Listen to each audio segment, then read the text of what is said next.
Media one ചാനലിന് അനുമതി ലഭിച്ചതുപോലും എല്ലാ നിയമങ്ങളും കീഴ്വഴക്കങ്ങളും ലംഘിച്ചുകൊണ്ടാണ് എന്ന് തെളിയിക്കുന്ന രേഖകൾ പുറത്തു വന്നിരിക്കുകയാണ്. 2013 ഫെബ്രുവരി മാസത്തിൽ മീഡിയ വണ്ണിൻ്റെ ഔദ്യോഗികമായ ലോഞ്ചിങ്, അതിൻ്റെ ഉദ്ഘാടനം നടക്കുന്ന സമയത്ത് ആ ഉദ്ഘാടന ചടങ്ങിലെ അധ്യക്ഷത വഹിച്ചിരുന്നത് ജമാഅത്തെ ഇസ്ലാമിയുടെ അന്നത്തെ കേരള അമീറായിട്ടുള്ള ടി ആരിഫ് ആയിരുന്നു. അദ്ദേഹം അധ്യക്ഷനായ ചടങ്ങിൽ ഉദ്ഘാടന പ്രസംഗം നടത്തവേ അന്നത്തെ കേന്ദ്ര പ്രതിരോധ വകുപ്പ് മന്ത്രി ശ്രീ AK ആൻ്റണി നടത്തിയിട്ടുള്ള ഉദ്ഘാടന പ്രസംഗം അടിവരയിട്ട് അത് തെളിയിച്ചുകൊണ്ടിരിക്കുകയാണ്. 2011 ഈ ലൈസൻസ് ഇവർക്ക് ലഭിക്കുന്നത്, ക്ലിയറൻസ് കിട്ടുന്നത്. 2004 മുതൽ 2014 വരെ മൻമോഹൻ സിംഗ് പ്രധാനമന്ത്രിയായിരുന്ന സമയത്ത് ആ ക്യാബിനറ്റിലുടനീളം ആ മൊത്തം കാലഘട്ടവും കേന്ദ്രമന്ത്രിയായിട്ട് പ്രവർത്തിച്ച ആളാണ് AK ആൻ്റണി. പ്രതിരോധ വകുപ്പ് മന്ത്രിയായിരിക്കുമ്പോഴാണ് ഈ ലൈസൻസ്, അദ്ദേഹം പ്രതിരോധ വകുപ്പ് മന്ത്രിയായിരിക്കുമ്പോഴാണ് ഈ ലൈസൻസ് അവർക്ക് കിട്ടുന്നത്. വ്യക്തിപരമായിട്ട് AK ആൻ്റണി വളരെ പാവമാണ്, പക്ഷേ യൂസ്ലെസ്സാണ്, നിർഗുണ പരബ്രഹ്മനാണ്. അഴിമതിയൊന്നും നടത്തത്തില്ല, അതൊക്കെ സത്യമാണ്. ഒരു അഴിമതി 5 പൈസ അഴിമതി പുള്ളി ചെയ്യില്ല. പക്ഷേ കൂടെ നിൽക്കുന്നവർ കട്ടാൽ അത് കണ്ടില്ലെന്ന് നടിക്കും. അതും അഴിമതിക്ക് കൂട്ടുനിൽക്കലാണ്. 30ാമത്തെ വയസ്സിൽ കേരളത്തിലെ MLA ആയ രാഷ്ട്രീയ നേതാവാണ് AK ആൻ്റണി.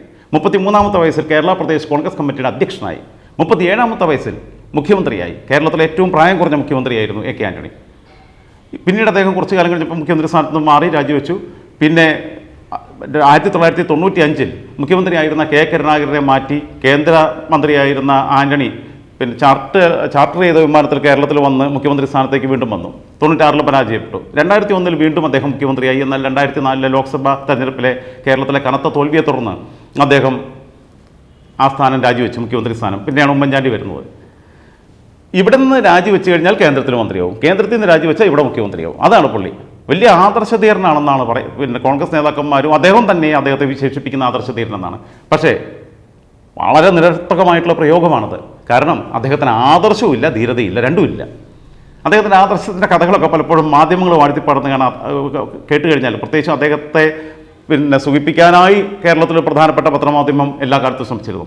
ഒരു കാലിലെ ചെരുപ്പിടുള്ളൂ, ചായ കുടിക്കാൻ വീട്ടിൽ ഗ്ലാസ് ഇല്ല, അങ്ങനെയൊക്കെയാണ് ഇവരുടെ ഈ ആദർശധീരതയുടെ ഈ സ്റ്റോറീസൊക്കെ വരാറുള്ളത്. ഒരു ഊതി വീർപ്പിച്ച ബലൂൺ മാത്രമാണ് AK ആൻ്റണി. ആര്യാടൻ മുഹമ്മദും VM സുധീരനും ഉമ്മൻചാണ്ടിയും ഉൾപ്പെടെയുള്ള പ്രബലരായ നേതാക്കന്മാർ നിൽക്കുന്ന ഒരു സംവിധാനത്തിന് അവരുടെ ഒരു മുഖം എന്ന രീതിയിൽ മുമ്പിൽ നിർത്തുന്നു എന്ന് മാത്രമേ ഉള്ളൂ. പക്ഷേ സുധീരൻ്റെ ആദർശത്തിൻ്റെ 100 പോലും ആന്റണിക്കില്ല എന്നുള്ളതാണ് സത്യം. ഒരു നിലപാടും ഇല്ലാത്ത ഒരാളാണ്. KPCC പ്രസിഡൻ്റായിട്ട് 92 മത്സരിച്ച് വയലാർ രവിയോട് പരാജയപ്പെട്ട മനുഷ്യനാണ്. ഇപ്പോൾ അദ്ദേഹം ആദ്യമായി MLA ആവുമ്പോൾ ജനിച്ചിട്ട് പോലും ഇല്ലാതിരുന്ന രാഹുൽ ഗാന്ധിയുടെ അനുയായിയായിട്ട് രാഹുൽ ഗാന്ധിയെ മണിയടിച്ച് നടക്കുക. അതാണ് ഗതികേട്. G23 എന്ന് പറയുന്ന ഒരു കൂട്ടം കോൺഗ്രസ് നേതാക്കന്മാർ വളരെ ശക്തമായ ചില നിലപാടുകൾ കുടുംബവാഴ്ചയ്ക്കെതിരെ എടുത്തപ്പോൾ പോലും AK ആൻ്റണി അവരെ തള്ളിപ്പറയുക ചെയ്തത്. എങ്ങനെയെങ്കിലും രാഹുലിനെയും പ്രിയങ്കയെയും സോണിയെയും സൂചിപ്പിച്ച് ശിഷ്ടകാലം കഴിക്കാനുള്ള തീരുമാനത്തിലാണ് പുള്ളി. 2ാം വട്ടം 2009 ലോക്സഭാ തെരഞ്ഞെടുപ്പിൽ വീണ്ടും UPM മത്സരിച്ച് വിജയിച്ച് വന്നപ്പോൾ ഇദ്ദേഹം പ്രധാനമന്ത്രിയാവുമെന്ന് അദ്ദേഹം തന്നെ പ്രതീക്ഷിച്ചിരുന്നു. ആ രീതിയിലുള്ള ചില വാർത്തകളും പുറത്തു വന്നിരുന്നു. പക്ഷേ ആൻ്റണിയെ 5 പൈസയ്ക്കും കൊള്ളില്ല എന്ന് വളരെ കൃത്യമായി തിരിച്ചറിയാവുന്ന സോണിയാഗാന്ധി അദ്ദേഹത്തെ പ്രധാനമന്ത്രിയാക്കിയില്ല, മൻമോഹൻ സിംഗിന് തന്നെ വീണ്ടും ഒരവസരം കൂടി കൊടുത്തു. പക്ഷേ പ്രതിരോധ വകുപ്പ് പോലെയുള്ള സുപ്രധാനമായ വകുപ്പ് ഇദ്ദേഹത്തിന് കൈകാര്യം ചെയ്യാൻ കിട്ടി. ഇദ്ദേഹം 2014 ലോക്സഭാ തെരഞ്ഞെടുപ്പിൻ്റെ സമയത്ത് അദ്ദേഹം പ്രതീക്ഷിച്ചിരുന്നത് വീണ്ടും UP അധികാരത്തിൽ വരികയാണെങ്കിൽ രാംനാഥ് കോവിന്ദ് വരുന്നതിന് പകരം അദ്ദേഹം പ്രസിഡൻ്റാവും, ഇന്ത്യയുടെ രാഷ്ട്രപതിയാവുമെന്ന് പ്രതീക്ഷിച്ചിരുന്നു. അങ്ങനെ ഒരു മോഹം ഉണ്ടായിരുന്നു. അത് നടന്നില്ല. എന്തായാലും ഇനിയുള്ള കാലത്തൊന്നും നടക്കാനും പോകുന്നില്ല. അങ്ങനെയുള്ള കേന്ദ്ര പ്രതിരോധ വകുപ്പ് മന്ത്രിയായിരിക്കുന്ന ഒരാളാണ് ജമാഅത്തെ ഇസ്ലാമിയുടെ മാനേജ്മെൻറ്റ്. ആ മാനേജ്മെൻറ്റിൻ്റെ കീഴിലുള്ള മാധ്യമം ബ്രോഡ്കാസ്റ്റിംഗ് ലിമിറ്റഡ്, അവരുടെ മാധ്യമ സ്ഥാപനമായിട്ടുള്ള ദൃശ്യമാധ്യമ സ്ഥാപനമായിട്ടുള്ള മീഡിയ വണ്ണിന് അനുമതി കൊടുത്തത് ആരാണ്? ജമാഅത്തെ ഇസ്ലാമി. എന്താണ് ജമാഅത്തെ ഇസ്ലാമി? അതാണ് ആദ്യം പരിശോധിക്കേണ്ടത്. ബംഗ്ലാദേശിൽ ഹിന്ദുക്കളും ക്രിസ്ത്യാനികളും അടക്കമുള്ള ആയിരക്കണക്കിന് ന്യൂനപക്ഷങ്ങളെ കൂട്ടക്കൊലയ്ക്ക് വിധേയരാക്കിയവരാണ് ജമാഅത്തെ ഇസ്ലാമി. ആ ബംഗ്ലാദേശിലെ ജമാഅത്തെ ഇസ്ലാമിയുടെ അതേ പതിപ്പ് തന്നെയാണ് കേരളത്തിലുള്ളത്, ഇന്ത്യയിലുള്ളത്. മതേതര രാഷ്ട്രമായിരുന്ന ഈജിപ്തിൽ മുസ്ലിം ബ്രദർഹുഡ്, മുർസിയുടെ അവരധികാരത്തിൽ വന്ന സമയത്ത് ആദ്യം നോക്കിയത് അത് മതരാഷ്ട്രമാക്കാൻ വേണ്ടിയിട്ടാണ് നോക്കിയത്.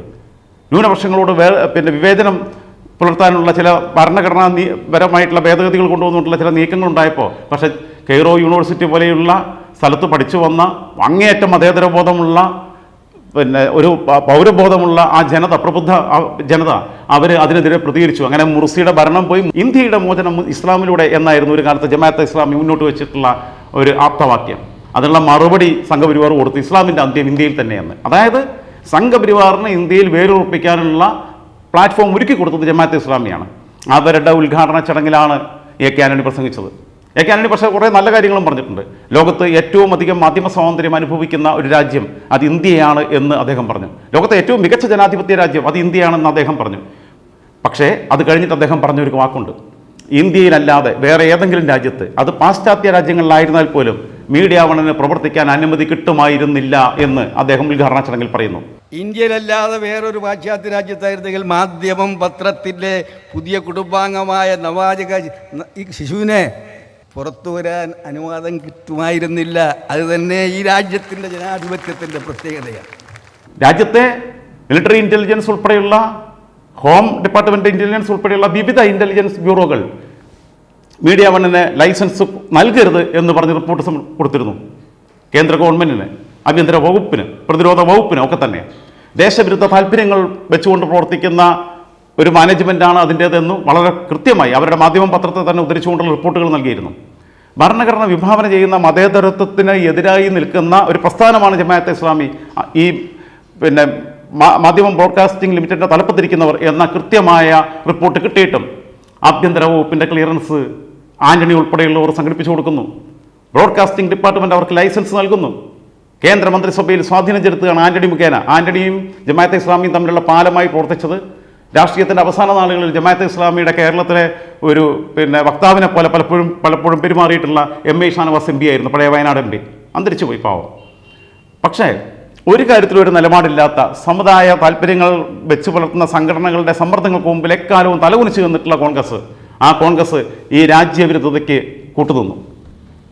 കൂട്ടുനിൽക്കുക മാത്രമല്ല, കെ ആന്റണി 10,000-കണക്കിന് ജമാഅത്തെ ഇസ്ലാമി പ്രവർത്തകർ ഉള്ള ഒരു സദസ്സിനെ അഭിസംബോധന ചെയ്തുകൊണ്ടാണ് ഈ ഉദ്ഘാടന ചടങ്ങിൽ ഇതെല്ലാം ഉളുപ്പില്ലാതെ വിളിച്ചു പറയുകയും ചെയ്തു. കുറേ നല്ല കാര്യങ്ങൾ കൂട്ടത്തിൽ പറഞ്ഞിട്ടുണ്ട്. അദ്ദേഹം പറഞ്ഞു അതിനകത്ത് ഇവർക്ക് ലൈസൻസ് കിട്ടിയത് പിൻവാതിലൂടെയാണ് എന്ന് പറഞ്ഞതിൻ്റെ കൂട്ടത്തിൽ അദ്ദേഹം പറഞ്ഞു, ജനാധിപത്യത്തിനകത്ത് സ്വാതന്ത്ര്യം ഉണ്ടെങ്കിൽ തന്നെയും ചില പരിമിതികൾ ഉണ്ടാവണം. ഉത്തരവാദിത്തം മാത്രമല്ല, അവകാശം മാത്രമല്ല, നമുക്ക് ചില ഉത്തരവാദിത്തങ്ങളും കൂടിയുണ്ട് എന്നും മാധ്യമങ്ങൾ തിരിച്ചറിയണം. സ്വയം നിയന്ത്രണം ഏർപ്പെടുത്താനുള്ള ഉത്തരവാദിത്തം നിങ്ങൾക്കുണ്ട് എന്ന് ജമാഅത്തെ ഇസ്ലാമിയുടെ വേദിയിൽ ഇരുന്നുകൊണ്ട് അവരോട് പറഞ്ഞു. മാധ്യമങ്ങളെ നിയന്ത്രിക്കാനുള്ള ഒരു നീക്കത്തിനും ഞങ്ങൾ ആരും അനുകൂലമല്ല. മാധ്യമ സ്വാതന്ത്ര്യം അഭംഗുരമാണ്. പിന്നെ സ്വയം നിയന്ത്രണം ഏർപ്പെടുത്താനുള്ള ചുമതല നിങ്ങൾക്കുമുണ്ട്. ആരോടാ പറയുന്നത്? ജമാഅത്തെ ഇസ്ലാമിയോടെ. നമ്മുടെ നാട്ടിൽ ചൊല്ലുണ്ട്, പോത്തിനോട് വേദം ഓതിയിട്ട് എന്താ കാര്യം എന്ന്. തനി പോത്തുകളാണ് ഈ വർഗീയത വെച്ചുകൊണ്ടിരിക്കുന്നവർ. അവരോടാണ് ഈ വേദം നിങ്ങൾ ഈ സ്വയം നിയന്ത്രണം ഏർപ്പെടുത്തുന്നൊക്കെ പറയുന്നവർ. ടിക്കാറാം മീണ, പഴയ നമ്മുടെ തെരഞ്ഞെടുപ്പ് കമ്മീഷണർ, സിവിൽ സർവീസ് ഉദ്യോഗസ്ഥൻ, അദ്ദേഹം കഴിഞ്ഞ ഏതാനും ദിവസങ്ങൾക്ക് മുമ്പ് വിരമിച്ചപ്പോൾ, സർവീസിൽ നിന്ന് വിരമിച്ച സമയത്ത് അദ്ദേഹം ഒരു പരാമർശം നടത്തി. കേരളം കണ്ട ഏറ്റവും മോശം മുഖ്യമന്ത്രി കെ ആന്റണിയാണെന്ന്. അദ്ദേഹത്തിന് ഇവിടുത്തെ രാഷ്ട്രീയത്തിലൊരു താല്പര്യമില്ല, മലയാളിയല്ല, നല്ലൊരു ഉദ്യോഗസ്ഥനായിരുന്നു. TN ശേഷം കഴിഞ്ഞതിന് ശേഷം ഒരു തെരഞ്ഞെടുപ്പ് കമ്മീഷണർ ഏറ്റവും ജനപ്രീതി ഉള്ള ആളായി മാറിയത് ടിക്കാറാം മീണയാണ്, സംസ്ഥാന തലത്തിലാണെങ്കിൽ പോലും. ശുദ്ധൻ ദുഷ്ടൻ്റെ ഫലം ചെയ്യുമെന്ന പഴഞ്ചൊല്ല് പോലും കെ ആന്റണിയെ കണ്ടിട്ടാണ് ഉണ്ടാക്കിയെന്ന് സംശയിക്കേണ്ടിയിരിക്കുന്നു. കോൺഗ്രസ് ഭരിക്കുമ്പോൾ ഒരു ഇൻ്റലിജൻസ് റിപ്പോർട്ട് അത്ര കൃത്യമായി കിട്ടിയിട്ട് അതിനെ അനുസരിച്ചൊരു തീരുമാനമെടുക്കാതെ അവർക്ക് ക്രമവിരുദ്ധമായ രീതിയിൽ, നിയമവിരുദ്ധമായ രീതിയിൽ പിൻവാതിലിലൂടെ ലൈസൻസ് നൽകാൻ സഹായിച്ച കെ ആന്റണി ഈ രാജ്യത്തോടും ഈ രാജ്യത്തെ ജനങ്ങളോടും പൊതുസമൂഹത്തോടും മാപ്പ് പറയുകയാണ് വേണ്ടത്. അതേപോലെ തന്നെ സ്വയം നിയന്ത്രണം ഏർപ്പെടുത്തും എന്ന് വിശ്വസിച്ച് ഒരുപാട് മുൻകാല ചെയ്തികളുടെ പേരിൽ, അവർ ചെയ്തിട്ടുള്ള പാപങ്ങളുടെ പേരിൽ അവർക്ക് ലൈസൻസ് നിഷേധിക്കണം എന്ന ഇൻ്റലിജൻസ് റിപ്പോർട്ട് പോലും അവഗണിച്ചുകൊണ്ട് അവരെ വിശ്വസിച്ച് ലൈസൻസ് നൽകിയ ആന്റണി ഉൾപ്പെടെയുള്ള കോൺഗ്രസ് നേതൃത്വത്തോട് വിശ്വാസവഞ്ചന കാണിച്ചതിൻ്റെ പേരിൽ അതിനുശേഷം ഈ രാജ്യത്തോടും ഈ രാജ്യത്തെ ജനതയോടും ഈ രാജ്യത്തെ ആർമിയോടും ഇവിടുത്തെ ദേശ താല്പര്യങ്ങളോടും ഒക്കെ വിശ്വാസവഞ്ചന കാണിച്ചതിൻ്റെ പേരിൽ മീഡിയ വൺ എന്ന മാധ്യമ സ്ഥാപനം, അതിന് നേതൃത്വം നൽകിയിട്ടുള്ള മാധ്യമം ബ്രോഡ്കാസ്റ്റിംഗ് ലിമിറ്റഡ്, അവരെല്ലാം നിയന്ത്രിക്കുന്ന ജമാഅത്തെ ഇസ്ലാമി, അവർ ഇന്ത്യൻ പൊതുസമൂഹത്തോട് അവരും മാപ്പ് പറയേണ്ടതുണ്ട്.